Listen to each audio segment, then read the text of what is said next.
Au nom du Père et du Fils et du Saint-Esprit, ainsi soit-il. Venez, Esprit Saint, remplissez le cœur de vos fidèles et allumez en eux le feu de votre amour. Envoyez votre Esprit, Seigneur, et se fera une création nouvelle. Prions, ô Dieu qui avez daigné envoyer votre Esprit sur ce monde, donnez-nous par ce même Esprit de comprendre et d'aimer ce qui est bien, de jouir sans cesse cette divine consolation par le même Jésus-Christ notre Seigneur. Je vous salue Marie, pleine de grâce, le Seigneur est avec vous. Vous êtes bénie entre toutes les femmes et Jésus, le fruit de vos entrailles, est béni. Sainte Marie, Mère de Dieu, priez pour nous pauvres pécheurs, maintenant et à l'heure de notre mort. Ainsi soit. Nos saints anges gardiens, Veillez sur nous. Saint Pédis, Saint Joseph, Saint Thomas d'Aquin, du Père, du Fils et du Saint-Esprit, ainsi soit-il.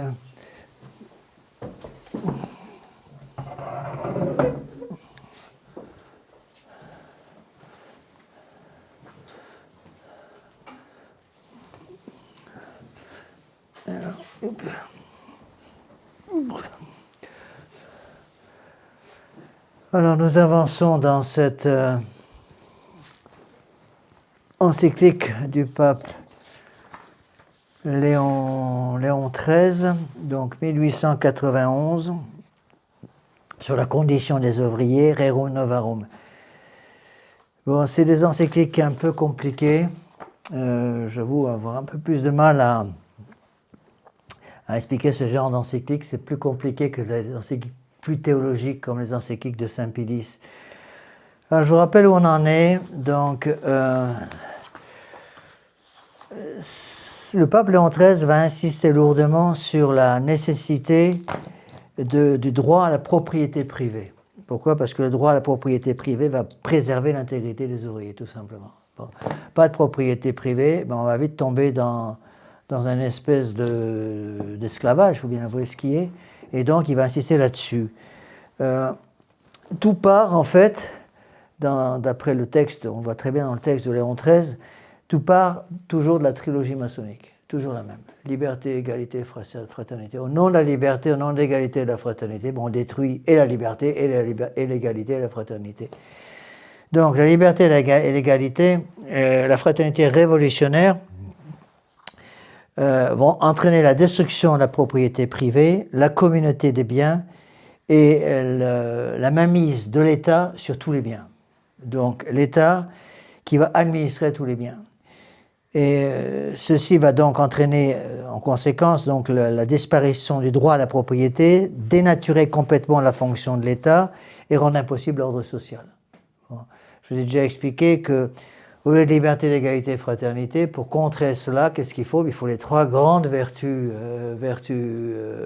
théologales et morales, à savoir, il faut contre la liberté, bon, il faut évidemment l'obéissance. Contre l'égalité, il faut la justice, et contre la fraternité, il faut la charité. Oui. Donc, on ne peut pas lutter contre des choses mauvaises avec des principes qui sont également mauvais. Oui.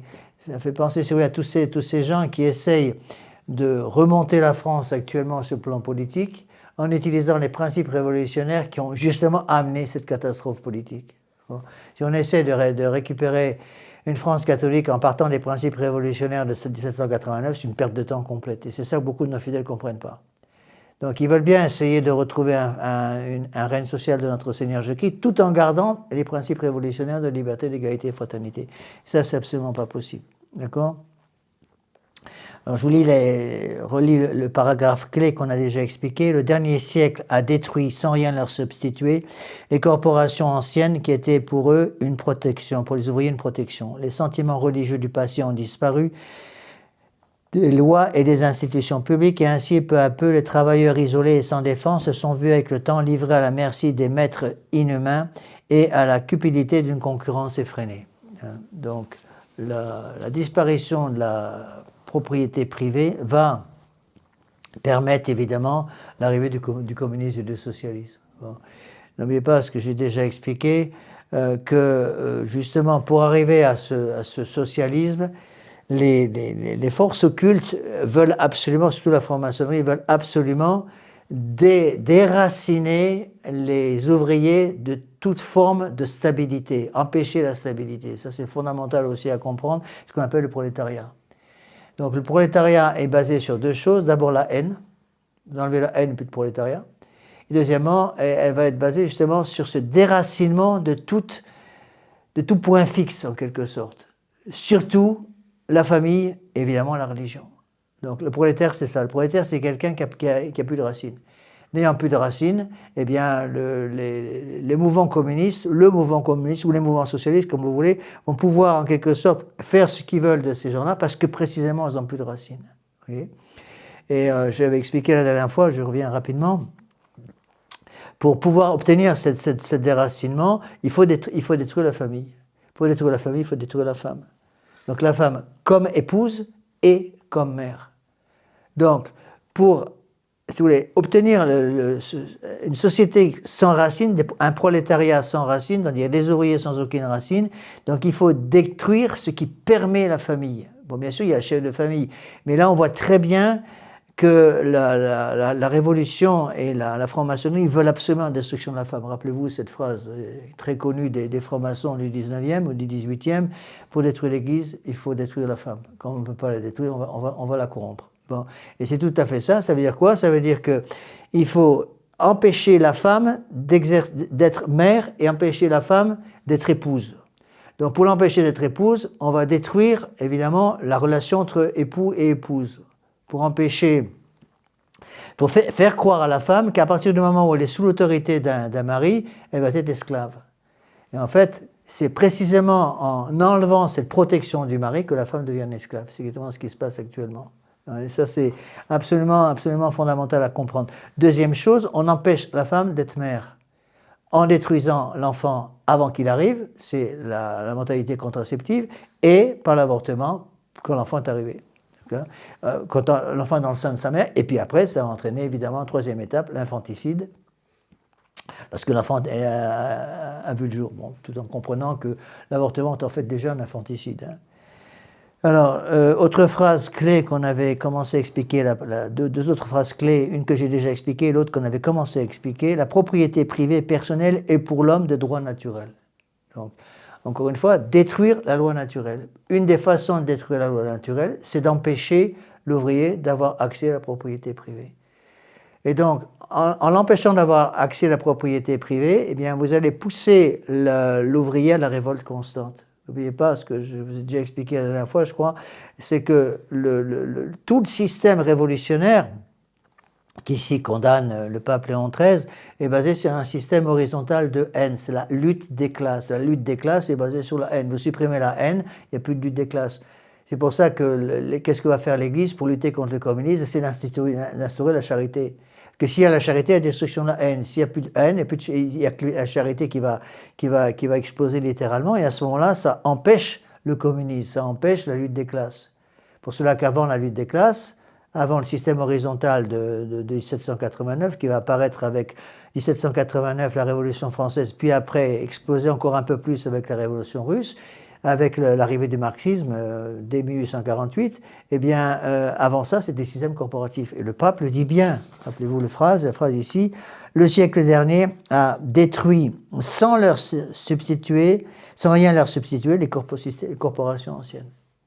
Donc, on ne peut pas, encore une fois, de même qu'on ne peut pas lutter contre le communisme actuel avec des systèmes condamnés par l'Église, avec le système de liberté, d'égalité et fraternité, de même on ne peut pas arriver à lutter contre le communisme avec un système syndical. Il faut revenir au système corporatif. Pourquoi? Parce que le système syndical, ça aussi il faut bien le comprendre, est un système antinaturel. On détruit l'ordre naturel, on empêche la loi naturelle. Empêchant la loi naturelle, la grâce ne peut pas travailler. La grâce ne peut pas travailler s'il n'y a pas quelque chose pour réceptionner cette grâce. D'accord? Deuxième phrase, il faut reconnaître à l'homme non seulement la faculté générale d'user des choses extérieures à la façon des animaux, mais en plus le droit stable et perpétuel de les posséder, tant celles qui se consomment par l'usage que celles qui demeurent après nous avoir servi. Donc détruisez le principe de propriété, le droit à la propriété, et vous détruirez la stabilité qui est nécessaire pour l'établissement d'une société. Bon. Qu'est-ce qu'il y a comme but derrière? Je vous ai déjà expliqué la dernière fois, destruction du règne social de notre Seigneur. Le règne social de notre Seigneur Jésus-Christ ne peut pas exister avec un système syndical qui est basé sur la haine. Il faut la charité, donc le système corporatif. D'accord ? Il ne faut pas oublier ce que disait saint Thomas, c'est que la grâce ne détruit pas la nature, mais l'élève. Donc la grâce, pour pouvoir, si vous voulez, pour la grâce sanctifiante puisse travailler, pour que l'Église puisse faire son travail au niveau des âmes, puisque le but de l'Église, n'oubliez pas, c'est le bien commun spirituel, de même que le but de l'État, c'est le bien commun temporel. Pour que le bien spirituel puisse se faire, il faut que la grâce puisse travailler. Pour que la grâce puisse travailler, la grâce ne détruisant pas la nature, il faut la nature, c'est-à-dire il faut la loi naturelle. Plus de loi naturelle, la grâce n'a plus rien pour atterrir. Détruisons la loi naturelle et vous détruiserez la grâce, c'est-à-dire vous ne pourrez pas surnaturaliser en quelque sorte le monde moderne. Et c'est ça le règne social de notre Seigneur Jésus-Christ. Le règne moderne, le règne des droits de l'homme, c'est quoi? C'est la destruction de la grâce. Donc, d'empêcher par la destruction de la grâce la possibilité d'un retour à un ordre chrétien. Le règne social de notre Seigneur Jésus-Christ, ça c'est le Moyen-Âge. Tout le Moyen-Âge était fondé sur les droits de Dieu. Dieu était au centre de tout. C'est pour ça qu'on dit que le Moyen-Âge chrétien était une société théocentrique. Théocentrique, ça veut dire quoi? Centré sur Dieu. Théos, en grec, c'est Dieu. Hein? Donc, sans la grâce, les ouvriers, si vous voulez, ne pourront pas se mouvoir dans le bien. Il faut toujours revenir aux mêmes définitions. Rappelez-vous les définitions de Léon XIII, qui donne ailleurs, la liberté, c'est le pouvoir de se mouvoir dans le bien. Donc si j'enlève la grâce, je vais empêcher l'homme, pas simplement les ouvriers, mais tous les hommes, de pouvoir se mouvoir dans le bien. Quand ils ne peuvent pas se mouvoir dans le bien, ils vont être obligés, je dirais, contraints et forcés par les circonstances, de se mouvoir dans le mal. Donc ils vivent dans le péché mortel. Une fois qu'ils vivent dans le péché mortel, évidemment, le démon peut faire ce qu'il veut. C'est exactement ce qui se passe. D'accord ? Alors, continuons avec ce texte de Léon XIII. Une considération plus profonde de la nature humaine va faire ressortir mieux encore cette vérité. L'homme embrasse par son intelligence une infinité d'objets. Aux choses présentes, il ajoute et rattache les choses futures. Il est le maître de ses actions. Donc, Dieu a donné aux hommes une intelligence. Quel est le but de l'intelligence? Justement, de pouvoir utiliser les actions de l'homme pour atteindre la fin pour laquelle il a été créé. C'est ça le but de la vie. L'homme a été créé pour quoi? Louer, honorer, servir Dieu, sauver son âme. Donc pour ça, il faut qu'il puisse utiliser son intelligence. On ne peut pas sauver son âme sans l'usage de notre intelligence, c'est impossible. Or, l'objet de l'intelligence, c'est le vrai. Vous voyez? Et encore une fois, il faut faire attention parce qu'on entend trop souvent même parfois des catholiques qui utilisent des termes qui sont dangereux. Quand j'entends des catholiques me dire « Monsieur l'abbé, mon chien, mon chat est très intelligent », ben non, il n'y a pas d'intelligence dans un chien, il n'y a pas d'intelligence dans un chat. Bon. C'est très important de lutter contre ça, parce que si vous dites « Il y a l'intelligence dans mon chat, dans mon chat ou en mon chien », si vous prétendez qu'il y a une intelligence dans le chat et dans le chien, ça veut dire qu'il y a une âme raisonnable aussi pour le chat et le chien. Et donc ça met au même niveau les chats, les chiens et les hommes. Et ça, c'est ce qui se passe actuellement. Vous avez remarqué avec le panthéisme actuel, où finalement les arbres, les modernes qui vont aller embrasser les arbres et essayer de passer une espèce d'échange d'énergie entre les arbres, les fleurs et les hommes, derrière c'est quoi? C'est du panthéisme. Hein? Le panthéisme, c'est quoi? C'est de l'idolâtrie. C'est une certaine forme d'idolâtrie, ça s'appelle le panthéisme. Le panthéisme, quel est le but du panthéisme? Détruire dans les âmes humaines la distinction entre le créateur et la créature. C'est la définition du panthéisme. On supprime la distinction entre le créateur et la créature. Si vous supprimez la distinction entre le créateur et la créature, quelle est la conséquence? L'homme devient Dieu, puisqu'il n'y a plus de distinction. S'il n'y a plus de distinction entre Dieu, le créateur et la créature, ça veut dire que l'homme est devenu Dieu. Si l'homme est devenu Dieu, il peut faire ce qu'il veut. Vous voyez? Donc, liberté, égalité, fraternité. Alors, on pourrait accepter les trois principes maçonniques de liberté, égalité et fraternité, une condition, c'est qu'il n'y ait pas le péché originel. Donc, s'il n'y avait pas le péché originel, ah oui, d'accord, je suis d'accord pour liberté, égalité et fraternité. Mais la liberté, l'égalité et la fraternité sont inconcevables pour un catholique, et pour tous les hommes d'ailleurs, tout simplement à cause du péché originel. Parce que le péché originel fait rentrer dans les puissances de notre âme une révolution qui empêche l'usage normal de la liberté, l'égalité et la fraternité. On peut user normalement la liberté, l'égalité et la fraternité, parce qu'il y a une liberté catholique, il y a une égalité catholique, et il y a une fraternité catholique, c'est évident. Mais ceci est possible à condition qu'il n'y ait pas ce vice endémique à l'homme qui est fait par le péché original. Donc avant le péché original, oui, liberté, égalité, fraternité. Depuis, c'est impossible. Vous voyez ? Ainsi, dit le pape Léon XIII, sous la direction de la loi éternelle et sous le gouvernement universel de la providence divine, est-il en quelque sorte à lui-même et sa loi et sa providence. C'est pourquoi il a le droit de choisir les choses qu'il estime les plus aptes à pourvoir, non seulement au présent, mais encore au futur. C'est ça la définition de liberté. Rappelez-vous la définition de liberté, Saint Thomas. Le pouvoir que j'ai de choisir le meilleur chemin pour atteindre la fin pour laquelle j'ai été créé. Le monde moderne, qu'est-ce qu'il dit? La liberté, c'est le pouvoir que j'ai de choisir la fin. Je choisis l'endroit où je veux aller. Un catholique ne peut pas dire ça. Nous, on comprend qu'on ne peut pas choisir la fin, que ça nous plaise ou non, on a été créé par Dieu, que ça nous plaise ou non, on a une âme, que ça nous plaise ou non, on va mourir. Vous n'êtes pas libre de mourir ou de ne pas mourir, on va tous mourir. D'accord? On n'est pas libre d'avoir ou ne pas avoir été créé par Dieu, que ça nous plaise ou non, on a tous été créés par Dieu. On n'est pas libre d'être jugé ou de ne pas être jugé par Dieu le jour de notre mort. Que ça nous plaise ou non, on passera devant Dieu le jour de notre mort. Vous voyez, c'est ça qu'il faut arriver à enlever de la tête des jeunes surtout. Ils sont mis dans la tête qu'ils peuvent tout choisir. Et donc, comme ils peuvent tout choisir, ils deviennent Dieu. Je vous rappelle, encore une fois, pour comprendre toutes ces condamnations de Léon XIII, il faut revenir à la première révolution. La première révolution, c'est celle provoquée par Lucifer. Et qu'est-ce qu'il va dire après Adam et Ève pour les rouler dans la farine? Vous deviendrez comme des dieux, et parce que vous deviendrez comme des dieux, vous déciderez ce qui est bien, ce qui est mal. Et décider ce qui est bien, ce qui est mal, c'est quoi? C'est liberté, égalité, fraternité. C'est la liberté de conscience. La liberté de conscience, c'est la liberté, l'égalité, la fraternité révolutionnaire. C'est pas autre chose, d'accord? Donc, le pape Léon XIII, avec raison, insiste sur le fait que l'homme a le pouvoir, à cause de l'usage de son intelligence, il a le pouvoir de déterminer le meilleur chemin pour atteindre un but qui lui est imposé. Donc, le but de notre vie, c'est d'atteindre Dieu. Pour atteindre Dieu, plusieurs chemins. Bon. Le problème, c'est qu'on a aussi l'usage de notre liberté, du libre arbitre. Le bon Dieu ne veut pas être servi par des robots, et donc il va nous laisser volontairement prendre un mauvais chemin qui, évidemment, ne peut pas nous amener au ciel. Le bon Dieu nous donne une intelligence pour aller au ciel, parce que l'objet formel de l'intelligence, c'est le vrai, mais il ne nous oblige pas à utiliser cette intelligence dans le bon sens. Il nous laisse libres, hélas, d'utiliser cette intelligence de façon pécamineuse. C'est ce qui s'est passé avec Adam et Ève. Adam et Ève avaient reçu des dons extraordinaires. Ils avaient reçu 5 dons en fait. Ils avaient reçu 4 dons qu'on appelle les préternaturels, la science infuse, l'intégrité, l'impassibilité, l'immortalité. Mais ils avaient reçu un 5e don qui était un don un peu empoisonné, à savoir la liberté.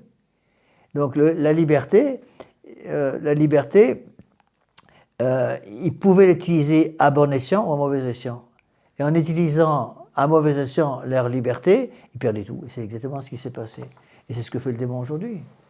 Le démon, on le voit très bien dans le monde moderne.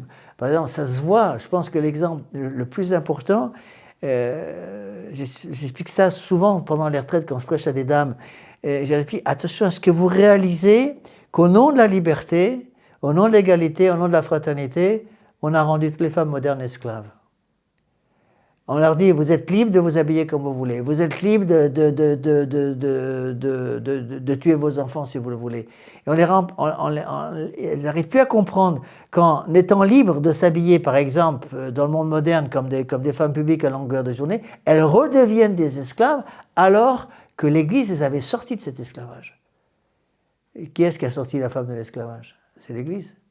Comment? Il faut bien comprendre aussi les 2 moyens utilisés par l'Église pour sortir la femme de l'esclavage. Quels sont ces 2 moyens? La Sainte Vierge et la chevalerie. Historiquement, c'est ça. La très Sainte Vierge Marie. Donc on donne aux femmes un modèle extraordinaire. N'oubliez pas que le plus grand saint au ciel, c'est une femme. Hein. c'est la Sainte Vierge, et la chevalerie. La chevalerie, surtout la chevalerie au Moyen-Âge, est imprégnée de christianisme. C'est là, encore une fois, il y avait des évêques protecteurs de la chevalerie pour justement arriver à redonner ces lettres de noblesse à la femme. Et au contraire, on voit très bien, par exemple chez les Romains, chez les Grecs, chez toutes les civilisations avant notre Seigneur Jésus-Christ, avant l'arrivée de notre Seigneur Jésus-Christ, la femme est une esclave complète. Vous voyez ? Alors, je continue avec ce texte de Léon XIII. Je ne vais pas tout lire parce que ce serait trop long, mais je vais essayer d'insister sur les points clés. D'accord ? Il doit donc avoir sous sa domination, l'homme doit avoir sous sa domination non seulement les produits de la terre, mais encore la terre elle-même, qu'il voit appelée à être, par sa fécondité, la pourvoyeuse de son avenir. Les nécessités de l'homme ont pour ainsi dire de perpétuel retour. Satisfaites aujourd'hui, elles renaissent demain avec de nouvelles exigences. Il a donc fallu, pour qu'il pût y faire droit en tout temps, que la nature n'ait à sa disposition un élément stable et permanent, capable de lui en fournir perpétuellement les moyens. Vous voyez, là, Léon XIII insiste lourdement, avec raison, sur la stabilité. L'Église catholique donne cette stabilité. Le communisme donne l'instabilité. C'est pour ça que Karl Marx a appelé son système révolutionnaire la révolution permanente. L'image, c'est une roue qui tourne constamment. Vous voyez ? Donc, un révolutionnaire pousse la roue continue de tourner, entraîne le révolutionnaire qui a commencé à lui donner le mouvement, et la même roue qui a été mue par le révolutionnaire au début, finalement, va entraîner le révolutionnaire et va écraser le propre révolutionnaire. On le voit très bien avec la Révolution française. Qu'est-ce qui va démarrer la Révolution française ? C'est Robespierre. Et qui va être tué par la Révolution française ? Robespierre. Donc, on met en marche une roue, mais c'est un système de révolution permanente. Et on le voit très bien dans l'Église d'aujourd'hui. Dans la soi-disant Église de Vatican, dans l'Église de Vatican II, on voit très bien, il y a un mouvement permanent. Ils sont incapables de s'arrêter. Les modernistes ne peuvent pas dire, ça va, on a assez fait, on a assez détruit, maintenant on arrête. On garde ce qu'on n'a pas encore détruit. Non, parce qu'il faut constamment augmenter le système de destruction. Vous voyez, là, ils viennent de faire sauter la Marie médiatrice de toutes les grâces, ils viennent de faire sauter la co-rédemption de notre Sainte Vierge Marie, mais ça ne suffit pas, on sent très bien que maintenant, les modernistes continuent de pousser à la roue. C'est bien, c'est un début, il faut continuer. Qu'est-ce qui va suivre ? Puisqu'on a fait sauter Marie médiatrice de toutes les grâces, Marie co-rédemptrice pour des raisons œcuméniques, c'est en toutes lettres dans le texte accepté par Léon XIV, par Prévost à Rome, eh bien, puisqu'on accepte au nom de l'écuménisme de faire sauter Marie médiatrice de toutes les grâces, Marie co-rédemptrice, les protestants vont vous dire merci, c'est très gentil, mais attention, nous on n'accepte pas non plus Marie Immaculée Conception. Marie Assomption de Saint-Vierge, ça ne nous plaît pas. Donc, puisque vous avez très bien commencé, nous vous félicitons, on applaudit à deux bras, à deux mains, c'est magnifique. Maintenant, il faut aller plus loin. Il faut maintenant faire sauter l'Immaculée Conception. Et puisqu'on fait sauter 2000 ans de tradition, en faisant sauter la co-rédemption de la Sainte Vierge, la Marie médiatrice de toute grâce, ça ne les gênerait pas du tout de faire sauter Marie Immaculée Conception, ça ne les gêne pas. Et l'Assomption. Les prochaines choses qui vont sauter. Et là, par exemple, on voit très bien, ils commencent maintenant à amener ils veulent aller encore plus loin. Maintenant, ils commencent à préparer très sérieusement l'ordination des femmes. L'ordination des femmes. Et là, ça va être encore gravissime parce que, avec l'ordination des femmes, comme la femme métaphysiquement ne peut pas devenir prêtre, de la même façon qu'un homme n'a pas la possibilité, sauf miracle du bon Dieu, qui serait antinaturel, donc il ne le fera pas, un homme ne peut pas devenir mère, ne peut pas mettre au monde un enfant, c'est impossible parce que c'est contre sa nature. De la même façon, une femme, c'est contre sa nature de devenir prêtre parce que justement, il y a une contradiction dans les choses. Et c'est ce que l'Église catholique a toujours enseigné. Ça ne veut pas dire qu'il y a un mépris pour la femme, de la même façon que ça ne veut pas dire qu'on méprise l'homme de dire que l'homme ne peut pas mettre un enfant au monde. Bon, les femmes pourraient dire la même chose. Nous, on met les enfants au monde, les hommes sont des moins que rien parce qu'ils ne sont pas capables de faire le travail que nous faisons en mettant les enfants au monde. Tout simplement, il y a deux rôles différents. Le rôle de la femme n'est pas le rôle de l'homme. Et de la même façon, on voit très bien dans notre Seigneur Jésus-Christ qu'il va donner une mission aux apôtres et une autre mission à sa mère, qui n'est pas la même.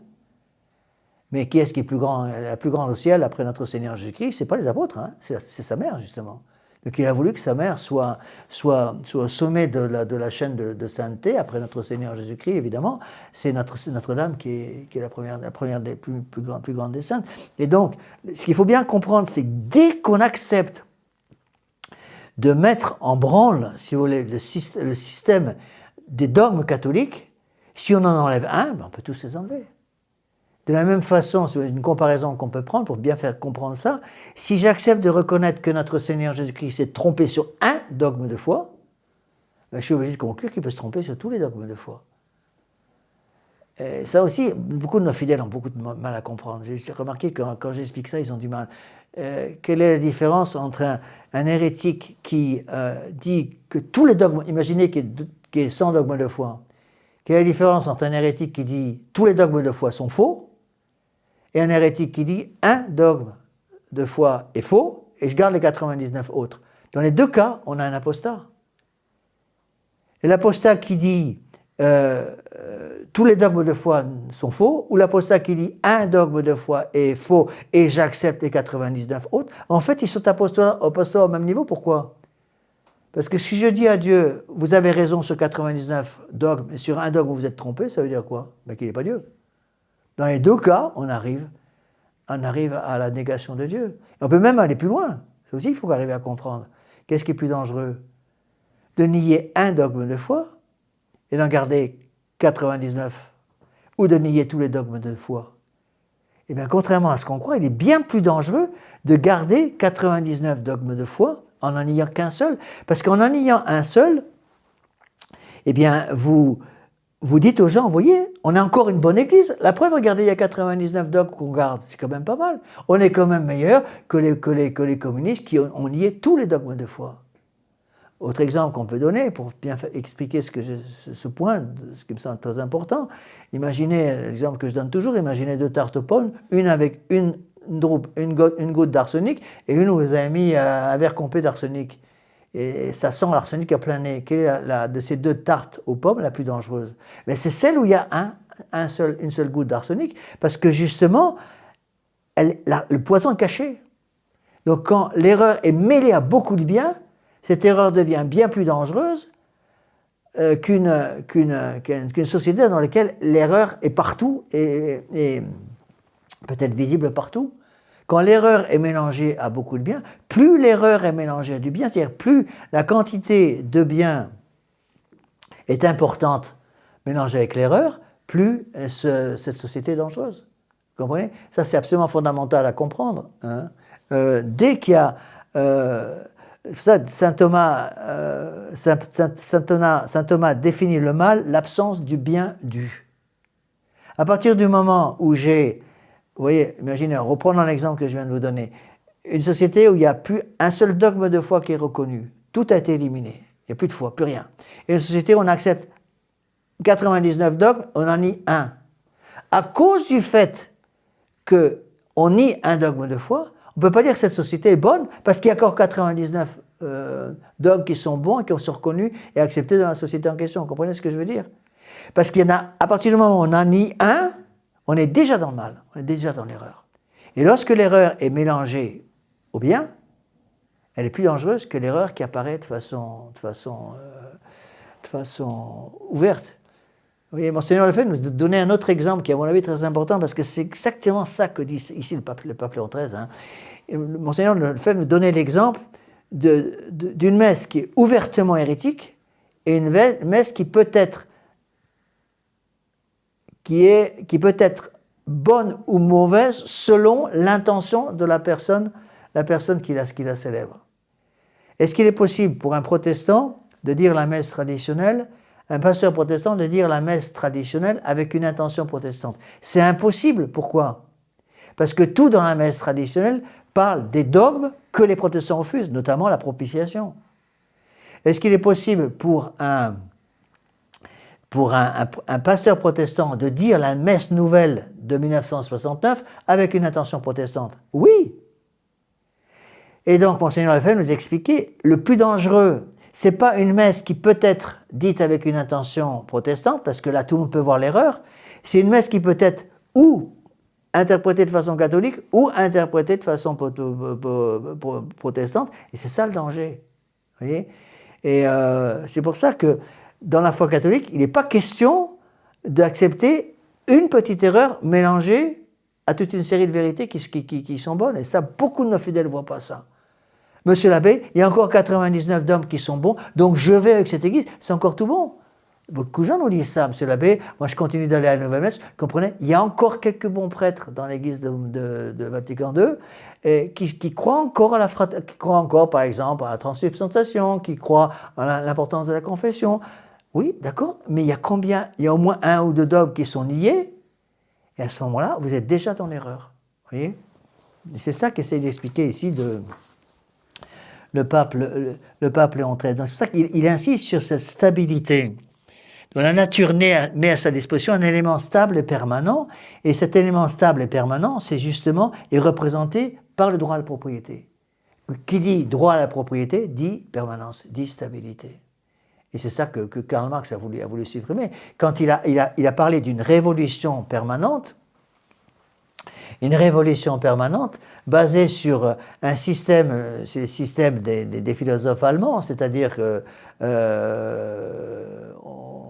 si vous voulez, on a une première vérité, on met une contre-vérité, on mélange les deux choses et on obtient une deuxième vérité. À la deuxième vérité, on associe une deuxième contre-vérité, on mélange les deux, on obtient une troisième vérité à laquelle on associe une troisième contre-vérité, etc. C'est une révolution permanente.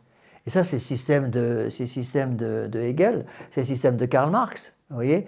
Donc la vérité n'existe plus parce qu'elle est en constante mutation. Et ça, c'est l'Église moderne. L'Église moderne, c'est ça. Donc ce qui déteste, c'est la stabilité. Dès que vous sortez à un prêtre moderne, un catéchisme de Saint-Pédis ou un catéchisme du Concile de Trente, et vous poussez du hurlement, c'est trop vieux votre truc. Nous, on veut un catéchisme de 2025. Oui, mais votre catéchisme de 2025, monsieur, il sera plus bon en 2026. Parce que on voit très bien, regardez Vatican II, qui a déjà tout détruit. Est-ce que vous croyez que les modernistes sont satisfaits avec Vatican II? Pas du tout. De quoi ils parlent maintenant? Ils veulent un Vatican III. Et le Vatican III va préparer Vatican IV, et encore une fois qu'on commence à mettre le doigt dans l'engrenage, on ne peut plus s'arrêter. Vous voyez? Alors, je termine avec ce paragraphe.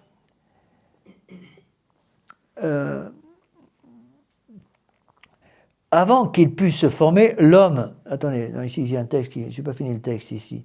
Cette perpétuité de ressources ne pouvait être fournie que par la terre avec ses richesses inépuisables. Et qu'on n'en appelle pas à la providence de l'État, où l'État est postérieur à l'homme. Avant qu'il puisse se former, l'homme déjà avait reçu de la nature le droit de vivre et de protéger son existence. Donc, vous voyez, il y a un choix, ou la révolution permanente, ou la stabilité proposée par l'Église catholique. Et donc, la révolution permanente, c'est le système syndical, c'est le système du prolétariat déconnecté du réel, déconnecté de toute racine, surtout la racine de la religion, la racine de la famille, je vous expliquais déjà, ou la stabilité donnée par l'Église catholique.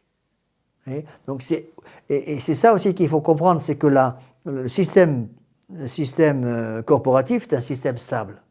On voit, c'était le système de tout Moyen-Âge, qui s'était fondé par Saint-Louis, au XIIIe siècle. Tout le Moyen-Âge est basé sur le système corporatif qui avait déjà commencé avant, parce que l'Église n'a pas attendu le Moyen-Âge pour s'occuper des ouvriers et des gens simples. Au contraire, on voit très bien dans l'histoire de l'Église comment c'est l'Église justement qui s'occupait des pauvres depuis le début. Regardez déjà Saint Paul qui fait des collectes pour les pauvres, et comment l'Église de Jérusalem, tout à fait après la mort de notre Seigneur Jésus-Christ, déjà nourrissait les pauvres à longueur de journée, et c'était la seule institution qui le faisait, puisque l'État faisait absolument rien pour ça. D'accord ? Pas pour rien qu'on appelait les hôpitaux au Moyen-Âge l'Hôtel-Dieu. Pourquoi? C'était l'hôtel où les amis de Dieu pouvaient venir loger. D'accord? Alors, je vais prendre certaines parties ici. Qu'on n'oppose pas non plus à la légitimité de la propriété privée le fait que Dieu a donné la terre au genre humain tout entier pour qu'ils l'utilisent et en jouissent. Si l'on dit que Dieu l'a donnée en commun aux hommes, cela signifie non pas qu'ils doivent la posséder confusément, mais que Dieu n'a assigné de part à aucun homme en particulier. Donc, le travail, dit le pape Léon XIII, est donc le moyen universel de pourvoir aux besoins de la vie. Et la propriété privée est donc pleinement conforme à la nature. Vous voyez. Donc, et là, il y a un texte intéressant. Le pape dit « Le travail est le moyen universel de pourvoir aux besoins de la vie ». Donc, le pape explique très bien qu'on peut se sanctifier avec le travail. Ça, c'est contre une erreur qui est très fréquente, entre autres chez l'IMBC. Pourquoi ils refusent la fête de Saint-Joseph, artisan? Parce qu'ils disent que c'est la sanctification du travail. Or, le travail n'est pas une vertu. Donc, on ne peut pas sanctifier par le travail. Désolé, mais le travail, le devoir de travailler est une vertu. Est une vertu. La paresse, ça s'oppose justement à ce devoir de travailler. Hein? L'homme a été placé dans le paradis terrestre, justement pour travailler le paradis terrestre. Bon, malheureusement, on s'est fait rouler par... Adam et Ève se sont fait rouler par le démon, et du coup, ben, ils ont tout perdu. Mais le travail n'est pas quelque chose de méprisable. Et j'ai jamais réussi à comprendre pourquoi, justement, l'IMBC, entre autres, et pas simplement l'IMBC, mais tous ces évêques, c'est les vacantistes, surtout aux États-Unis, qui refusent la fête de Saint-Joseph, justement, ils refusent la fête de Saint-Joseph parce qu'ils disent c'est Saint-Joseph premier communiste. Comme si le travailleur, quelqu'un qui travaille pour gagner sa vie, est déjà dans l'esprit de ces gens-là pratiquement un communiste. C'est complètement idiot. Le travail est quelque chose de sain. Malheur à l'enfant qui ne veut pas travailler. Et celui qui ne travaille pas, il n'a pas le droit de manger. C'est un peu vrai. Vous ne voulez pas travailler, monsieur, mais vous ne mangez pas. Vous voyez? Et donc, il faut, surtout avec les enfants, dans les familles catholiques, donner le sens du travail aux enfants. C'est absolument fondamental. Vous voyez? Là, alors, ils disent que ceux qui refusent la fête de Saint-Joseph, ils sont très fréquents en France, pratiquement presque tous les prêtres sédévacantistes non unacum en France refusent la fête. Hein? Oui, s'il n'y a pas que ça. Mais tous ces prêtres refusent le 1er mai. Pourquoi? Parce qu'ils disent que c'est la fête des travailleurs. C'est l'ancienne fête des travailleurs. L'Église est allée chercher une fête communiste, la fête du travail, pour en faire quelque chose de catholique. Mais l'Église a toujours fait ça. L'Église va aller chercher l'ancienne fête des Lumières, des fêtes païennes, pour en faire une fête catholique. Bon, par exemple, la fête de la Chandeleur est une fête d'origine païenne, mais qui est devenue maintenant une fête catholique, justement, parce que notre Seigneur Jésus-Christ est la lumière du monde. Vous voyez? Donc, il n'y a rien de mauvais pour l'Église catholique d'aller chercher justement des choses païennes qui sont rentrées dans les mœurs de la société qu'on cherche à convertir et baptiser en quelque sorte ces choses païennes pour en faire des choses catholiques. Vous voyez? Et c'est pour ça que c'est pour moi extrêmement dangereux de mettre le doigt là-dedans. Donc si vous refusez la fête de Saint-Joseph sous prétexte que c'est Saint-Joseph, la fête du 1er mai est une ancienne fête communiste, la fête du travail, c'est vrai que les communistes ont pris dans leur poche, si vous voulez, la fête du 1er mai pour en faire la fête du travail. Mais ça n'empêche pas, c'est pas parce que les communistes ont pris la fête du travail pour en faire leur fête que ça veut dire que le travail devient mauvais. C'est comme les gens, moi j'ai déjà entendu ça, où il ne faut pas utiliser le rouge parce que vous comprenez, le rouge c'est la marque du communisme. On va où comme ça? Le rouge c'est la marque des martyrs. Le rouge c'est la couleur du Saint-Esprit. Le rouge c'est la couleur du sang de notre Seigneur Jésus-Christ. C'est pour ça que la fête du précieux sang, la fête des martyrs, la fête de la Pentecôte ont comme couleur liturgique le rouge. Vous voyez? Et là, on sent très bien que à partir du moment où on met le bout du doigt dans ce système de changement par mépris de la tradition, ben on ouvre les portes à tous les abus possibles et imaginables. D'accord? Alors, donc, qu'est-ce qui va protéger, encore une fois, l'ouvrier pour qu'il ne se fasse pas rouler par ces faux principes révolutionnaires d'origine communiste, la fausse liberté, la fausse égalité, la fausse fraternité? Eh bien, qu'est-ce qui va le protéger? La propriété privée. À partir du moment où un ouvrier a une propriété privée, fruit de son travail, il prend racine, tout de suite. Vous voyez, il prend racine, c'est pour ça que dès qu'on a une propriété privée, on va défendre notre propriété privée pour pouvoir la transmettre. Parce que la propriété privée devient propriété de l'ouvrier cette propriété étant le fruit de son travail, mais ce n'est pas simplement pour lui. Elle va devenir propriété privée aussi pour ses descendants, c'est-à-dire ses enfants. Vous voyez ? Parce que ça aussi, il y a des petits malins justement qui disent, bon d'accord, on reconnaît que c'est le fruit du travail de l'ouvrier, donc tant qu'il est vivant, il a le droit de propriété sur le fruit de son travail. Mais dès qu'il meurt, c'est fini, ça revient à l'État. Ben non, parce que dans l'esprit de l'Église, le droit de propriété entraîne un droit de transmission. J'ai une propriété privée pour la transmettre aux autres. Vous voyez ? Et là, encore une fois, on tombe dans l'esprit révolutionnaire qui consiste, si on ne fait pas attention, à supprimer le droit de propriété. Et derrière la suppression du droit de propriété, il y a le désir de supprimer la transmission. C'est ce qu'on voit aujourd'hui. Dans l'Église de Vatican II, c'est clair et net, ils ne veulent plus transmettre. Donc, un pape, c'est qui ? Un pape, c'est quelqu'un qui reçoit une lettre. L'exemple que nous donnait Monseigneur Lefebvre tout le temps au séminaire, il dit quelqu'un, c'est un facteur qui reçoit une lettre, il la lit, il la transmet au successeur.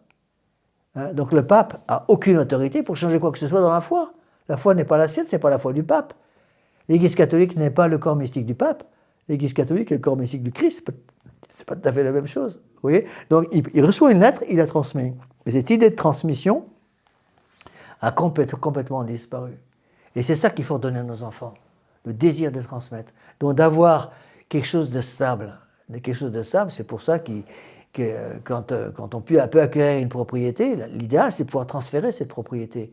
Et là on voit très bien ce que fait le gouvernement en France, c'est très clair aussi, c'est avec les taxes sur les droits à l'héritage, où pratiquement je crois qu'ils prennent maintenant, je crois que c'est 65%, non, quelque chose comme ça, sur les héritages, à peu de choses près, 65%, bien c'est impossible de transmettre.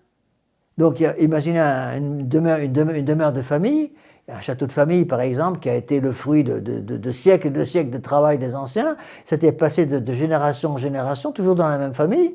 Et actuellement, les fils de famille ne peuvent plus entretenir le château. Pourquoi ? Parce qu'au moment de la passation du château des parents à l'enfant, eh bien, il y a tellement de taxes qu'il n'y a plus qu'une seule chose à faire, c'est vendre le château pour pouvoir payer les taxes, pour qu'il reste quelque chose à vivre. Et vous voyez, c'est extrêmement difficile. Et c'est comme ça qu'on détruit la stabilité de la famille. Parce que la famille est stable dans la mesure où cette stabilité est basée sur quelque chose qu'elle va pouvoir transmettre. Donc il n'y a plus de famille sans propriété privée. Il y a un lien entre la propriété privée et la famille.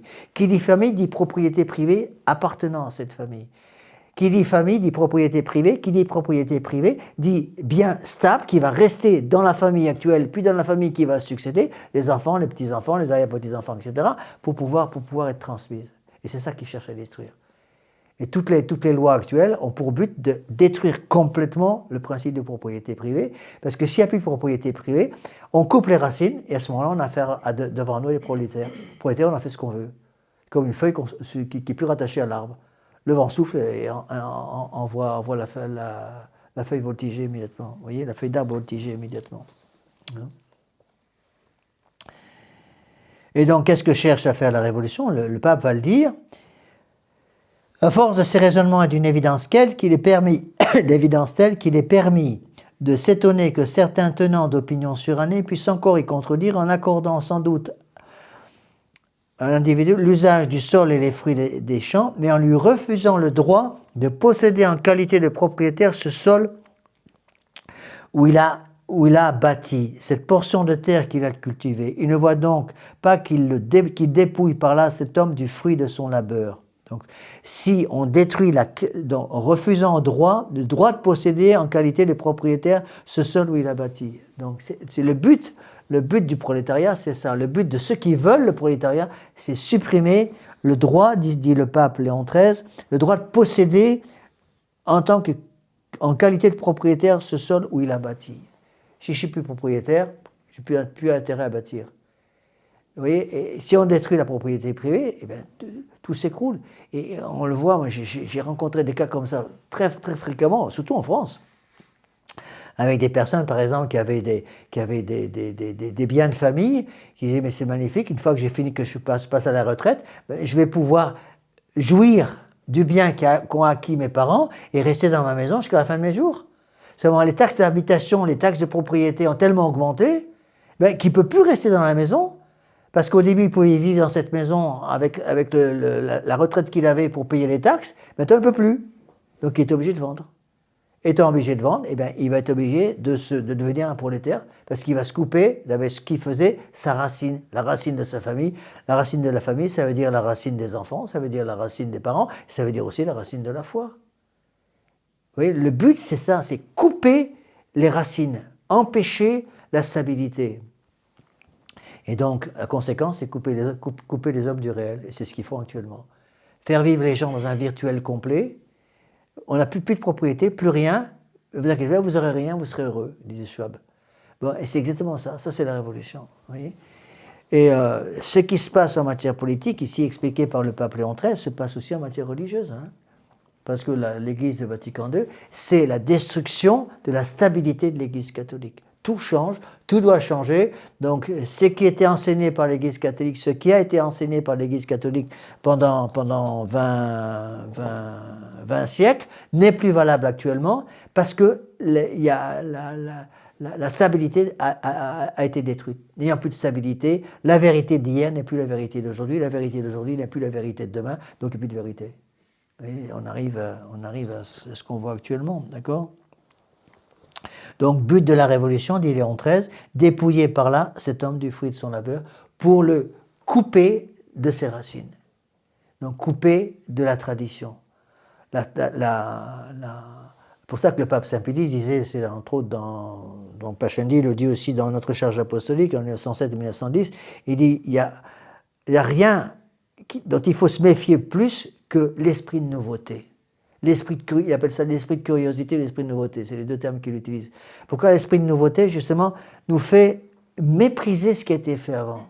Oui, on essaie de faire croire aux gens que les gens modernes sont bien plus intelligents que nos ancêtres. Nos ancêtres étaient en gros une bande d'imbéciles, quoi.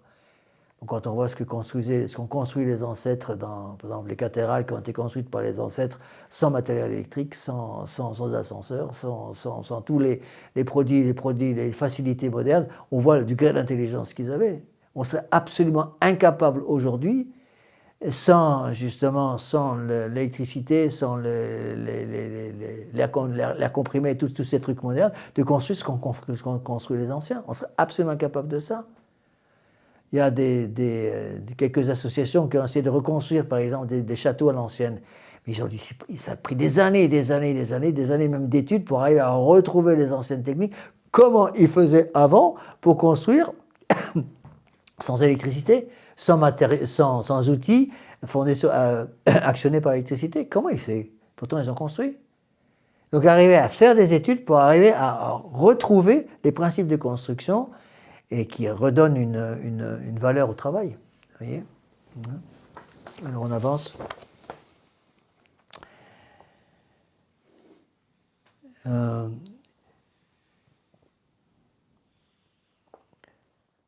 La justice, dit le pape Léon XIII, tolérerait-elle qu'un étranger vînt alors s'attribuer et utiliser cette terre arrosée des sueurs de celui qui l'a cultivée? Vous voyez ?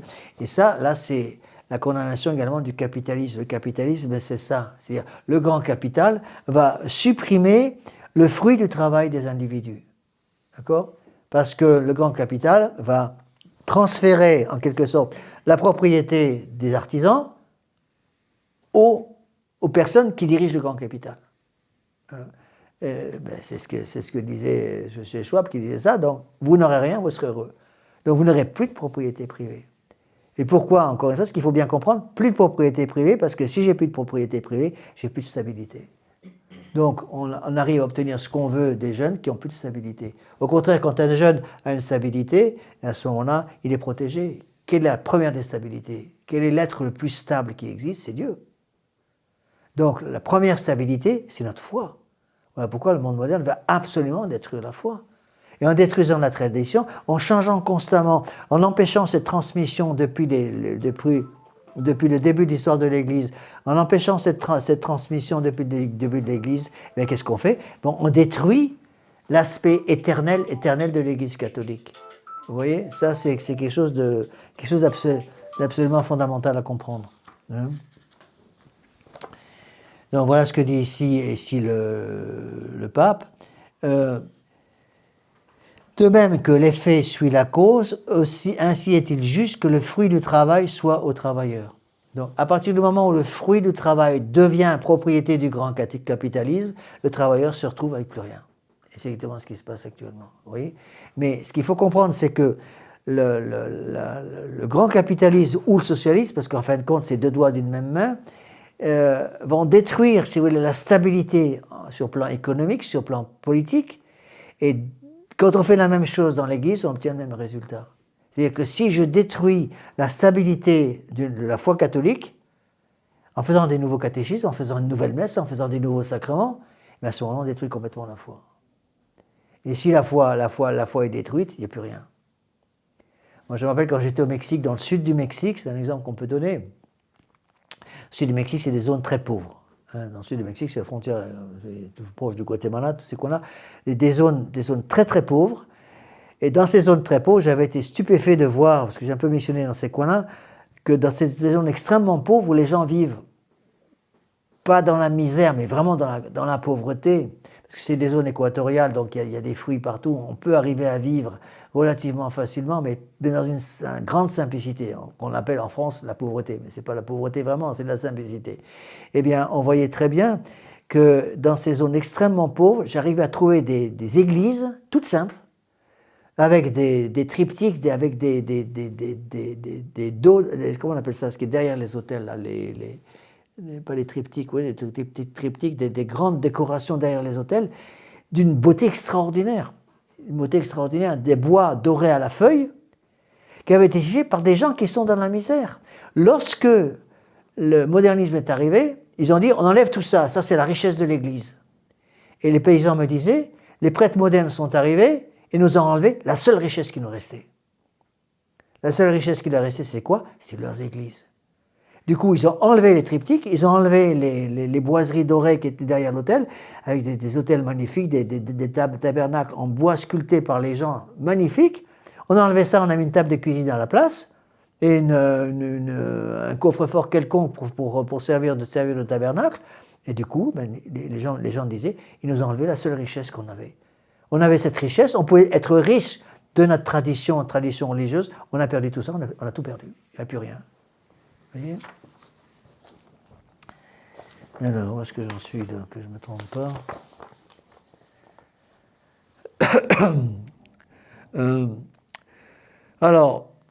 le pape ensuite explique les lois civiles qui tirent leur valeur quand elles sont justes de la loi naturelle confirment ce même droit et le propagent par la force, donc le droit à la propriété privée. Enfin, l'autorité des lois divines vient y apposer son sceau en défendant sous une peine très grave jusqu'au désir même du bien d'autrui. Ça, c'est le 9e et le 10e commandement. Tu ne convoiteras pas la femme de ton prochain et tu ne convoiteras pas les biens matériels de ton prochain. Tu ne convoiteras pas la femme de ton prochain, ni sa maison, ni son champ, ni sa servante, ni son bœuf, ni son âne, ni rien de ce qui est à lui. Donc, l'Église va protéger la propriété privée, le droit à la propriété privée par le commandement « tu ne voleras pas », mais ne se contente pas de ça. Donc, le commandement « tu ne voleras pas », ça c'est le quoi? C'est le 7e commandement, c'est ça, oui, je me trompe?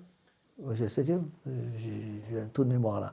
4e commandement, tu honoreras ton père et ta mère. 5e, tu ne tueras pas, c'est ça. 6e, la pureté. 7e, tu ne voleras pas. Mais se rajoute à ça, le 10e commandement, tu ne désireras pas le bien du prochain. Vous voyez? D'accord? Donc, pour qu'une société soit stable, il faut une concordance entre la loi civile, la loi naturelle, la loi divine. Donc la loi civile doit être basée sur la loi naturelle. D'accord? Et la loi naturelle, évidemment, va permettre la loi divine. La loi naturelle, en fait, est déjà une loi divine. La loi naturelle, c'est quoi? C'est les commandements du bon Dieu. Il n'y a pas besoin d'être catholique pour savoir qu'on n'a pas le droit de tuer le voisin, ou voler le voisin, ou mentir contre le voisin. C'est de la loi naturelle. Bon. Et là, on voit très bien qu'est-ce qu'ils cherchent à faire maintenant pour justement empêcher cette union de la loi divine avec la loi naturelle et la loi civile. Qu'est-ce qu'ils vont faire? Ils vont essayer par tous les moyens de détruire la loi naturelle. En détruisant la loi naturelle, on détruit l'intermédiaire entre la loi civile et la loi divine. Il n'y a plus d'intermédiaire, il n'y a plus le pont entre les deux, si vous voulez. Et du coup, en détruisant la loi naturelle, on rend la loi civile déconnectée du réel, c'est déconnectée de la loi naturelle. Et ça, c'est toute la civilisation de l'avortement, civilisation de l'homosexualité, civilisation de la drogue et tous ces trucs-là. La contre-culture woke, c'est ça. La contre-culture woke, c'est la destruction de la loi naturelle. Le problème, c'est qu'il faut comprendre que la destruction de la loi naturelle va empêcher la protection de la part de la loi divine sur la loi civile, parce que la loi civile est complètement coupée la protection divine. Et donc, c'est le laïcisme. Le laïcisme, c'est ça. Donc, le laïcisme rend impossible le règne social de notre Seigneur Jésus-Christ. Parce que le laïcisme, c'est quoi? C'est refuser l'influence divine dans la politique, refuser l'influence divine dans la société d'aujourd'hui. On tolère l'influence divine uniquement dans les âmes privées, dans les familles privées, de façon privée, mais pas de façon publique. Vous voyez ? Là, on retrouve une chose que j'ai déjà expliqué au début, à savoir, s'il n'y a pas de loi naturelle, il ne peut pas y avoir de règne social de notre Seigneur Jésus-Christ. D'accord ? Bon. Alors, en détruisant ce droit à la propriété privée, qu'est-ce qui va se passer? On va détruire aussi chez l'homme la possibilité de choisir son moyen de salut. Voilà ce que dit le pape. Nul doute, cependant, ces droits qui sont innés à chaque homme pris isolément apparaissent plus rigoureux encore quand on les considère dans leur relation et leur connexité avec les devoirs de la vie domestique. Nul doute que dans le choix d'un genre de vie, il ne soit loisible à chacun ou de suivre le conseil de Jésus-Christ sur la virginité ou de contracter mariage. Donc, si j'ai plus de racines, si je n'ai plus droit à la propriété, je ne peux plus fonder de famille. Je ne peux plus faire le choix du chemin que je veux prendre pour aller à Dieu. Vous voyez ? Et donc, la destruction de la propriété privée va entraîner non seulement la destruction de la famille, mais va entraîner aussi l'impossibilité de la vie consacrée. Vous voyez ? Et on le voit très bien dans le monde moderne. Vous voyez ? On détruit la famille. En détruisant la famille, vous allez détruire l'influence de la mère sur les enfants. N'oubliez pas que les vocations, elles naissent où? Les vocations, elles naissent sur les genoux des mères de famille. C'est comme ça. Mon Dieu a voulu. Bon, vous détruisez l'influence de la mère, il n'y a plus de genoux sur lesquels les enfants peuvent sauver une vocation. Comme il n'y a même plus d'enfants, parce qu'il n'y en a plus, il n'y a plus d'enfants, plus de genoux, plus rien. Il n'y a plus de mère. Donc, on détruit la maternité, on détruit l'autorité protectrice du père, donc on détruit les genoux qui doivent alimenter en quelque sorte les vocations, et à ce moment-là, il n'y a plus rien. Pour être sûr qu'il n'y ait plus de vocation, en plus on détruit l'arrivée des enfants par la mentalité contraceptive et par l'avortement, plus rien. N'oubliez pas que s'il n'y a plus de vocation, il n'y a plus d'église. Hein. Strictement parlant, l'église ne peut pas survivre sans vocation, puisque c'est les vocations qui alimentent l'église. Oui. Et ça, les ennemis de l'Église l'ont parfaiaitement compris. L'Église de Vatican II l'a parfaitement compris. C'est-à-dire que pour pouvoir détruire les vocations, qu'est-ce qu'il faut? Il faut détruire la femme. On retrouve exactement le même principe révolutionnaire que j'ai expliqué avant. Oui. On détruit la femme, on rend la femme indépendante de son mari, pour qu'il n'y ait plus la protection du mari, on rend la femme indépendante de son devoir de maternité, de son devoir d'épouse, pour qu'il n'y ait plus de possibilité pour des femmes catholiques de donner le jour à des enfants qui puissent avoir des vocations, être éduqués sur les genoux des mères de famille catholiques. Donc plus de vocation. Plus de vocation, tout s'écroule. Et c'est ce qui se passe actuellement. C'est ce qui se passe actuellement, oui. Bon, ça, d'un certain côté, pour nous, c'est aussi un peu une consolation, parce que dans l'Église de Vatican II, on le voit très clairement, il n'y a plus d'enfants. De moins en moins. Quelles sont les familles qui ont des enfants en France? Il y a les musulmans, parce qu'ils vont des polygamies en plus, et puis les familles catholiques traditionnelles. Pratiquement, c'est tout. Dans le monde moderne, ils ne veulent plus d'enfants. Même dans le monde de l'Église de Vatican II, ils ne veulent plus d'enfants, ou très peu. Donc, par la force des choses, l'Église de Vatican II va finir par mourir de sa belle mort, parce qu'ils n'ont plus de successeurs. Parce qu'ils n'ont plus rien à transmettre. Ils n'ont plus rien à transmettre, ils n'ont plus personne à qui transmettre. Ils ont plus de sacrements valides. En plus de ça. Vous voyez ? Et c'est surtout la disparition de la famille. Derrière la disparition de la famille, qu'est-ce qu'il y a? Dès la disparition de la famille, il y a la disparition des vocations. Donc la disparition d'un renouveau pour l'Église, et c'est l'Église elle-même qui va finir par mourir. Alors comme l'Église de Vatican II n'est déjà pas l'Église catholique, ce qui est absolument évident, ils veulent être certains qu'il n'y aura plus aucune possibilité d'un retour. Et ça, on voit aussi en matière politique, il y a tout un parallèle à faire entre ce travail qui a été fait par l'Église de Vatican II pour détruire justement la possibilité de vocation, et tout le travail qui a été fait par De Gaulle en 1945 avec l'épuration pour empêcher un retour possible du catholicisme en France. L'épuration, c'est ça. Hein. Il faut étudier, bien étudier l'épuration de 1945 pour comprendre ce qui se passe dans l'Église aujourd'hui, dans l'Église moderne. Parce que l'Église moderne, c'est l'épuration des intelligences. Vous voyez? De même que De Gaulle a essayé de se débarrasser en 1945 de tous ceux qui auraient pu refaire une civilisation catholique. C'est pour ça qu'il y a ce trou terrible en politique en française en 1945, parce que tous les hommes catholiques étaient morts au front, une bonne partie, et ceux qui n'étaient pas morts, qui étaient capables, qui avaient suffisamment de volonté pour refaire une civilisation catholique ou dans la magistrature ou dans l'armée ou dans tous les corps intermédiaires, ils ont été décimés à ce moment-là dans l'épuration de 1945 pour empêcher un retour possible à une foi catholique. C'est ce qui s'est passé. D'où l'importance fondamentale, justement, Monseigneur Lefebvre nous expliquait souvent ça, d'où l'importance fondamentale de la cité catholique, qui s'est formée après-guerre, justement, avec Jean Housset, avec l'abbé Choulot. Donc, la cité catholique fondée sur les exercices de Saint-Ignace, prêchés régulièrement à Chabeuil par le Père Vallée, pour essayer de re-remplir ce vide terrible qui avait été fait par la guerre et par l'après-guerre. Parce qu'on peut comprendre, si vous voulez, malheureusement, la guerre, il y a des catastrophes au niveau de la vie des hommes. Il y a toujours, malheureusement, et là, c'est triste, mais c'est comme ça. Les guerres, ça veut dire des morts. Bon, il y a des millions de morts pendant, je ne sais pas quel est le chiffre des morts de la Deuxième Guerre mondiale, mais des millions de morts, c'est absolument évident. Mais le pire, c'est les morts de 1945, parce que là, on était en paix. La paix était arrivée.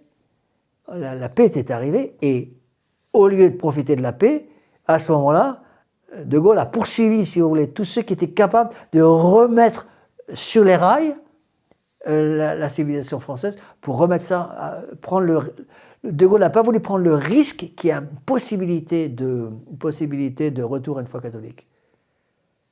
C'est pour ça que De Gaulle avait, par exemple, interdit, moi je suis pied noir, donc je sais un peu de quoi je parle, De Gaulle avait interdit en Afrique du Nord les fonctionnaires catholiques de parler de la foi catholique, et même interdit littéralement aux prêtres catholiques de baptiser les musulmans.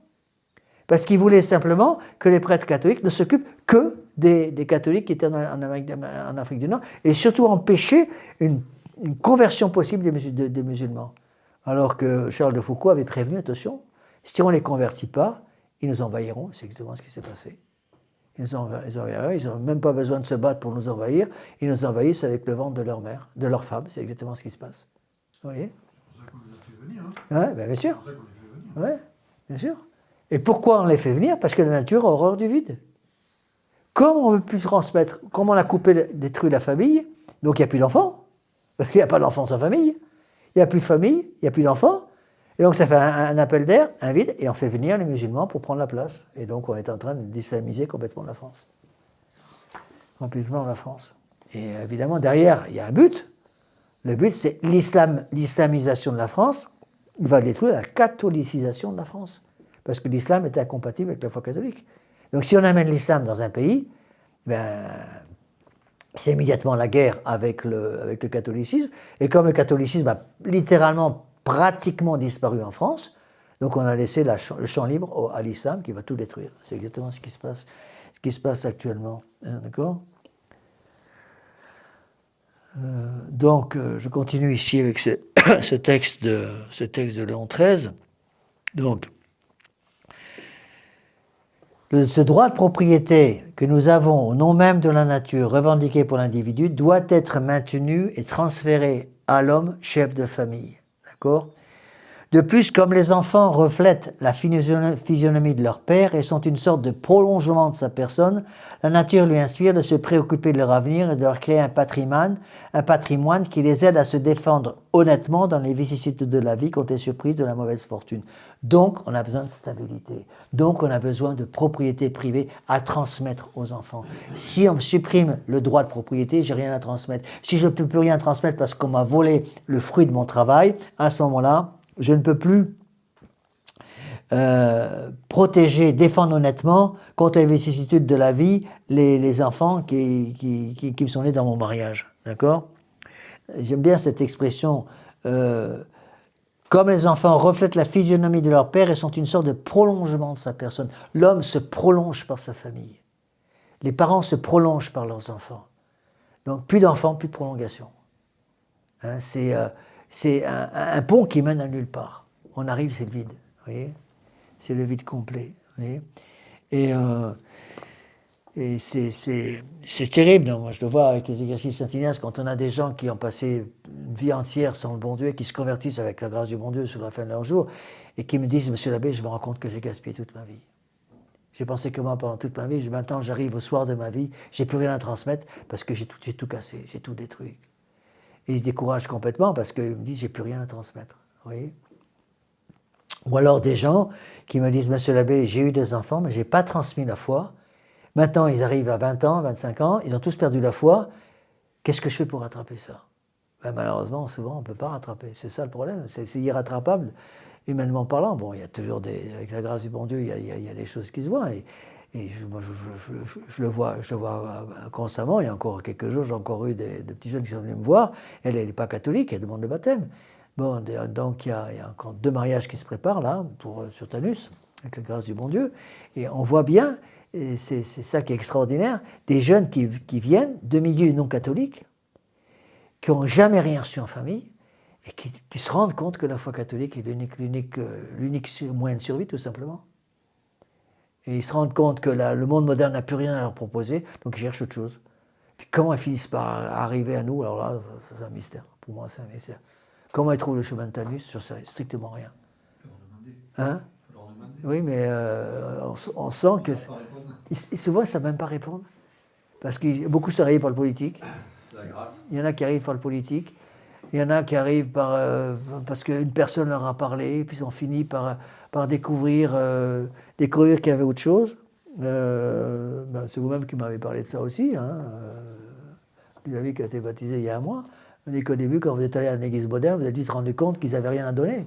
Vous voyez, c'est ça. Vous voyez, mais le problème, c'est que beaucoup de gens n'arrivent pas à ces conclusions. Ils vont à l'église moderne, ils deviennent modernistes. Vous voyez, c'est pour ça qu'il faut faire très attention, justement, quand on parle du renouveau de l'église, qu'il faut un renouveau de l'église catholique, il faut bien parler de quelle église catholique on parle. Hein.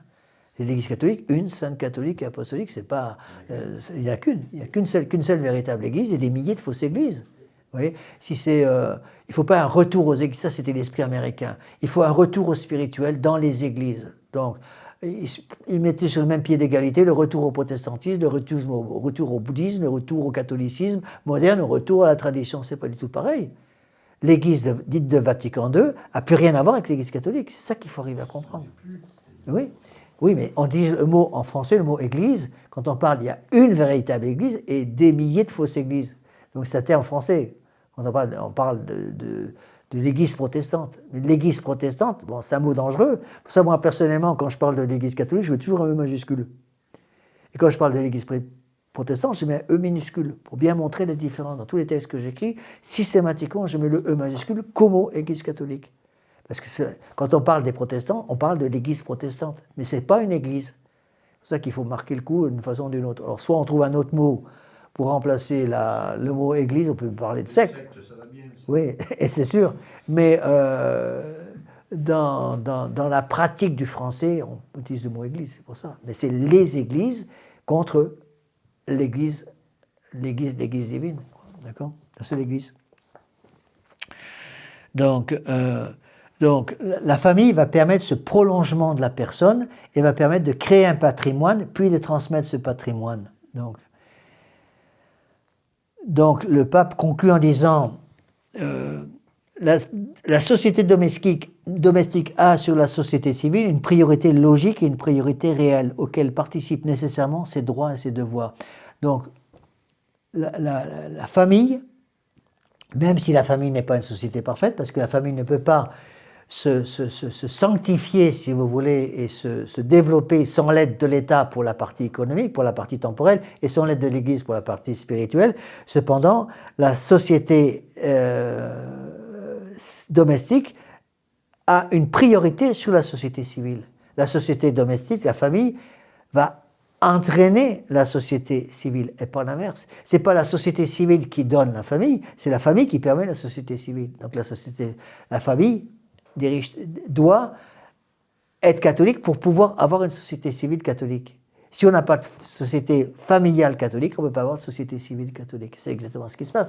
Donc, ils ont compris ça en face. Ils veulent détruire justement la société domestique, enfin, laïciser la société domestique pour pouvoir rendre impossible une catholicisation de la société civile. D'accord ? Si les citoyens, si les familles entrant dans la société humaine y trouvaient au lieu d'un soutien un obstacle, au lieu d'une protection, une diminution de leurs droits, la société serait plutôt à rejeter qu'à rechercher. C'est exactement ce qu'on voit actuellement. D'accord ? Alors, on continue avec ces choses. Maintenant, je ne vais pas tout lire parce qu'on n'a pas le temps. On a déjà un petit peu expliqué ça dans les autres encycliques du pape Léon XIII, hein, surtout celles qu'on a déjà vues ensemble, hein, Immortale Dei de 1885. Alors, on continue avec le texte de Léon XIII. C'est une erreur grave et funeste, dit le pape, de vouloir que le pouvoir civil pénètre à sa guise jusque dans le sanctuaire de la famille. Bon, c'est ce qu'ils veulent faire ici en France, assurément. Il est juste cependant que dans certaines extrémités, ce que dit le pape, assurément, s'il arrivait qu'une famille se trouve dans une situation matérielle critique et que privée de ressources, elle ne puisse d'aucune manière se sortir par elle-même, il est juste que dans de telles extrémités, le pouvoir public vienne à son secours. Bon. Donc il est normal, dans une société équilibrée, que le pouvoir civil vienne aider les familles en difficulté. En principe, ça devrait être comme ça. Bon. Malheureusement, ce n'est plus le cas du tout. Bon.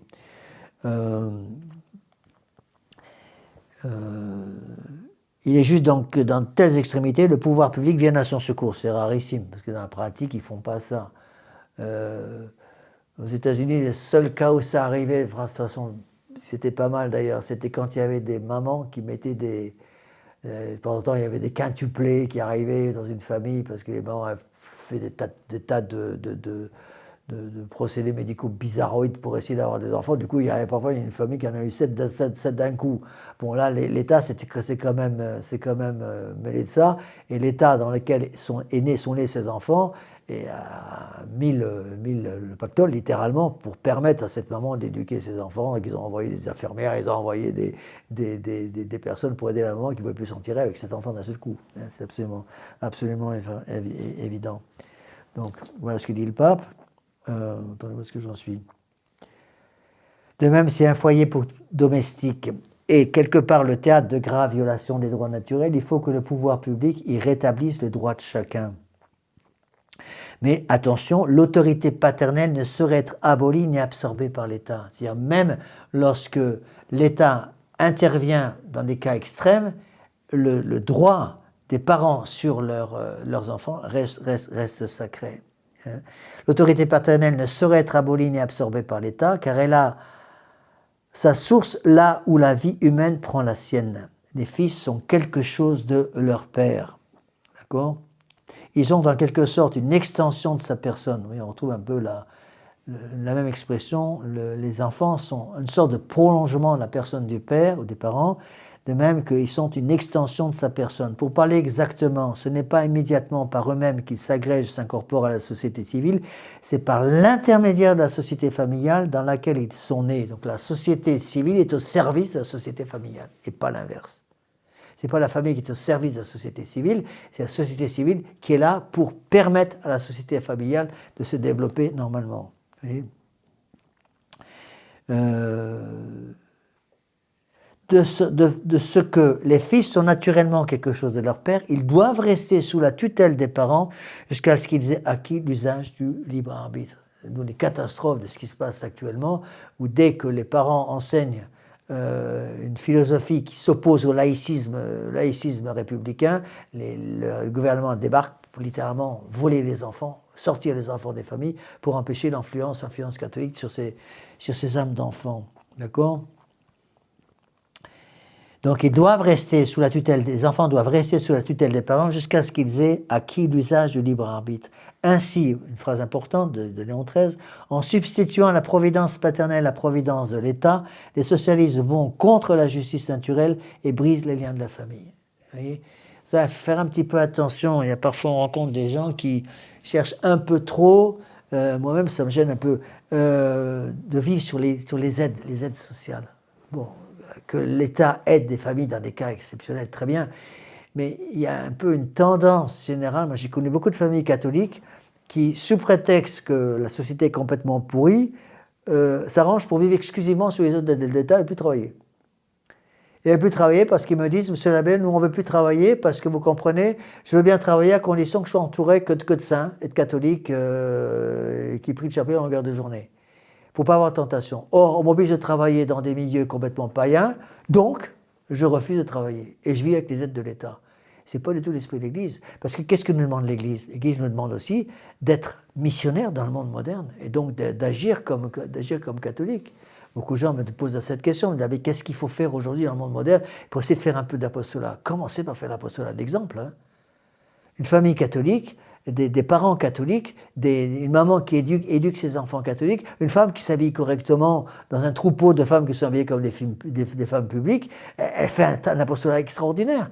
De la même façon qu'un prêtre en soutane qui se promène dans un supermarché, je vous assure que tous les regards se retournent. Hein, se retournent vers le prêtre, parce que justement, derrière le prêtre, ils sont bien obligés de voir par la soutane, derrière la soutane, ils voient le bon Dieu. Ils voient le bon Dieu. C'est comme ça qu'on a parfois il y a eu des gens qui sont revenus à la messe traditionnelle parce qu'ils sont tombés sur un prêtre en soutane dans la rue. Ils sont tombés sur un prêtre en soutane dans la rue, ça m'est arrivé, pas très souvent, mais ça m'est arrivé. Vous voyez, ça m'est arrivé à Valence-Albigeois. J'étais en train de faire une course. Eh bien, il y a un type qui est rentré dans le magasin, qui m'a vu en soutane, qui commençait à me suivre dans les allées. Je me demande ce qu'il voulait. Et puis au moment où je suis arrivé à la caisse, il était juste derrière moi, il m'a glissé à l'oreille, est-ce que vous pourriez me confesser ? Je lui ai dit, bien sûr. Je suis sorti du magasin, on s'est mis sur un banc à l'extérieur, je l'ai confessé. Je ne l'ai plus jamais revu. Mais au moins pendant, je dirais peut-être pendant quelques minutes, il est resté en état de grâce. Il y a eu un désir de rester en état de grâce pendant quelques minutes. Ça ne va peut-être pas durer, parce que s'il n'y a pas derrière une continuation avec un retour régulier au prêtre, on perd un peu son temps. Mais au moins pendant quelques minutes, il y a un apostolat qui se fait. Moi j'ai un frère, mon frère prêtre, mon frère Laurent, il fait cet apostolat comme ça dans les rues. Mais je lui ai dit, mais qu'est-ce que vous obtenez comme résultat ? Il me dit, j'arrive à confesser pas mal de monde, et les gens, ce que confessent, au moins ils restent en état de grâce pendant 5 minutes. Je lui dis, oui, mais après les 5 minutes, qu'est-ce qui se passe ? Ils retombent dans le péché, mais au moins pendant 5 minutes, ils sont restés en état de grâce. D'un certain côté, c'est un peu vrai. Vous voyez ? Mais au milieu de tout ça, il va y avoir de temps en temps une personne qui va profiter de cette rencontre avec le prêtre, garder le contact avec le prêtre, et là, il y a toute la famille qui revient. Et c'est ça qui est un peu extraordinaire, vous voyez.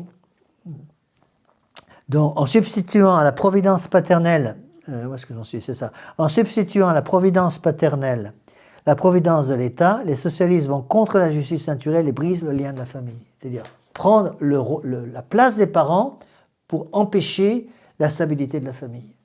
Vous voyez ?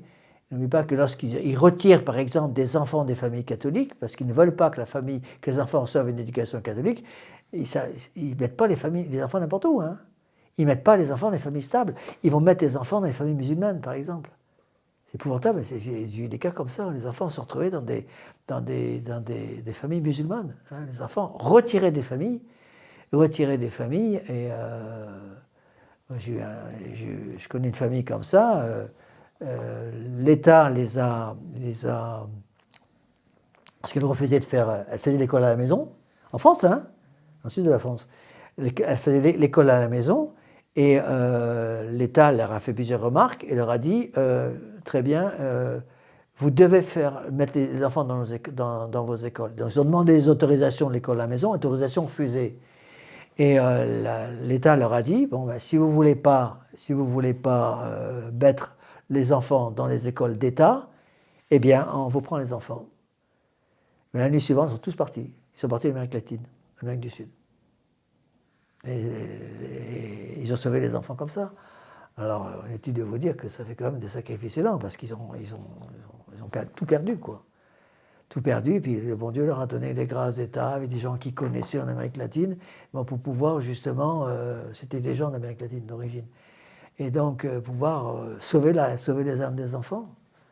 Moi, je connais aussi une personne aux États-Unis, c'était pareil, dans des milieux dans lesquels il devenait pratiquement impossible d'éduquer les enfants catholiquement dans certains États. Eh bien, ils sont partis, ils sont bougés en Russie. Ils ont bougé en Russie, ils sont à Saint-Pétersbourg. Avec 7 enfants. Bon, le papa était d'origine russe, donc ça a un peu arrangé les choses pour qu'il puisse trouver un boulot.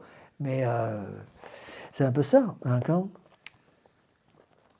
Alors, encore une phrase importante de Léon XIII. Le mythe tant caressé de l'égalité, dit le pape Léon XIII, ne serait pas autre chose en fait qu'un nivellement absolu de tous les hommes dans une commune misère, dans une commune médiocrité. Vous voyez, c'est très vrai ça. C'est-à-dire, on veut l'égalité, mais on veut l'égalité par le bas. On ne veut pas l'égalité avec la richesse pour tout le monde, on veut l'égalité avec la pauvreté pour tout le monde. La pauvreté pour tout le monde, c'est-à-dire on veut des prolétaires partout. C'est ça qu'ils veulent. Le gouvernement, c'est ce qu'il veut. N'ayons que des prolétaires qui n'ont pas de famille, qui n'ont pas de religion, qui n'ont pas de racines, donc on peut en faire ce qu'on veut. Comme l'URSS. Hein? Comme l'URSS. Comme l'URSS avant, oui. C'est exactement ça, d'accord, hein?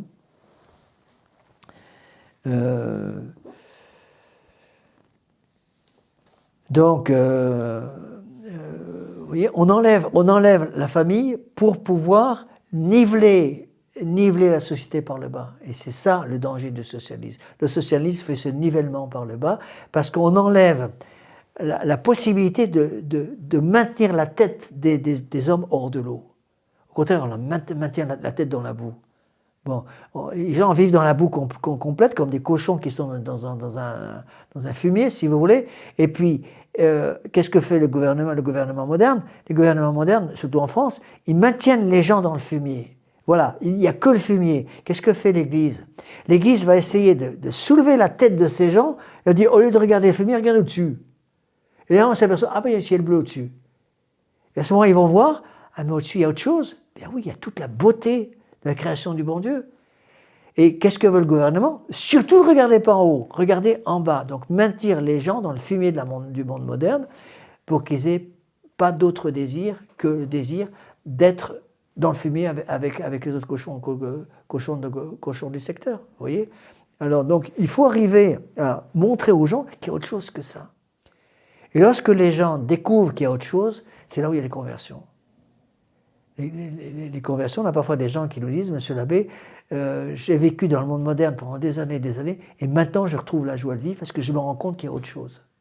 Parce que l'Église catholique est la seule Église, étant la véritable Église, la seule Église qui est capable de faire comprendre aux gens qu'il y a un Dieu qui les aime, qu'il y a un Dieu qui est mort sur la croix dans son humanité à cause des hommes, et que l'Église va donner justement aux hommes les possibilités de voir un jour ce bon Dieu par l'intermédiaire des sacrements, surtout la confession, la communion et la Sainte Messe. Vous voyez? Et c'est ça le drame dans la secte de Vatican II, l'Église de Vatican II, c'est que les gens qui vivent là-dedans n'ont plus la possibilité de lever le nez. On empêche les gens de lever la tête pour voir qu'il y a autre chose. Vous voyez? Et j'ai eu des cas, et c'est extraordinaire, de gens qui cherchaient le vrai, qui ont cherché le vrai pendant des années, qui sont un jour, qui ont découvert par Internet ou par je ne sais pas trop quoi, que comment c'est réalisé, l'Église catholique, c'est la véritable Église. Donc ils sont allés voir le curé du village, qui les a laissés dans leur cambouis, si vous voulez, dans lequel ils étaient, en leur présentant le Vatican II. Et donc ils ont commencé à étudier ça, et très vite ils se sont sortis en courant en disant c'est pas possible. Et un jour, parfois des années après, ils découvrent la tradition catholique. Et une fois qu'ils ont découvert la tradition catholique, j'ai eu des cas de gens qui sont retournés voir le curé, genre, pourquoi vous ne nous avez jamais dit qu'il y avait une église traditionnelle?